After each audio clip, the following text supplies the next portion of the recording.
Preliminary பரீட்சையில pass ஆகாத ஒருத்தர் ஒரு புரோக்கர் இன்ஃப்ளூயன்ஸ் பண்ணி ஃபைனல் லிஸ்ட்ல பேரை சேர்த்துறார். இது போன்ற பல ஆதாரங்கள்ல 232 பக்கம் அதை திரட்டி சேகரிச்சு செக்ஷன் 66 PMLA ஆக்ட் அடிப்படையில் தமிழ்நாட்டினுடைய டிஜிபிக்கு அளித்து இதுவரை ஒரு பேச்சு மூச்சு இல்ல. இதுல 2 லட்சம் பேர் எழுதியிருக்கிறாங்க. செலக்ட் ஆனவங்க 2538. அப்ப என்னங்க அர்த்தம்? கிட்டத்தட்ட 1,97,000 பேர் செலக்ட் ஆகல. இன்னைக்கு 1,97,000 குடும்பங்கள் பார்த்துக்கிட்டு இருக்காங்க. மீடியா நண்பர்களை, தமிழக அரச நியாயமான முறையில தேர்ந்தெடுக்காம 25 லட்சத்திலிருந்து 35 லட்சம் ரூபாய் வரை பணம் வாங்கி வேறு வேறு இடத்துல புரோக்கர் மூலமாக அதை நிறைய அக்கவுண்ட் மூலமாக மணி லாண்டரிங் பண்ணிருக்கிறாங்க. இத்தனை கொடுத்தது வேறு மாநிலமா இருந்தா இந்நாள் அந்த அமைச்சர் ரிசைன் பண்ணிருக்கணும்.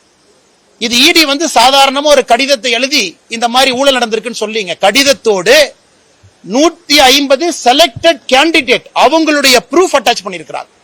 அதன் பிறகு KN Ravichandran, KN Manivannan, KN நேருனுடைய உடன் பிறந்த சகோதரர்கள் 2 பேரு, அந்த ட்ரூ வேல்யூ ஹோம்ஸ்ல பணிபுரியக்கூடிய 4 பேர், 6 பேர்த்தினுடைய வாட்ஸ்அப் மொபைல் போனுடைய டிரான்ஸ்கிரிப்ட், அவங்களுக்குள்ள என்ன பேசினாங்க, ஒரு புரோக்கர் KN ரவிச்சந்திரன் அவங்ககிட்ட பேசின ரெக்கார்டட் கால், இத்தனை விஷயத்தை கொடுத்து 888 கோடி ரூபாய் ஊழல் நடந்திருக்கு.